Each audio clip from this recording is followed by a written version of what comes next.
kung namatay yung anak ko.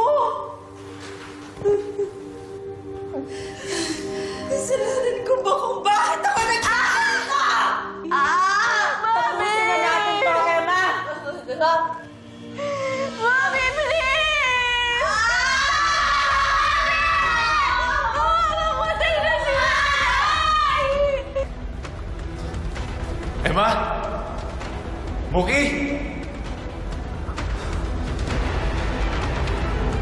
Emma! Emma! Muki! Mami, tama na! Baka mamatay na si Nanay, please! Eh, di kung mamamatay siya sa operasyon na to, sorry na lang. Mami, wag! Huwag kami. Pilit ka namin intindihin.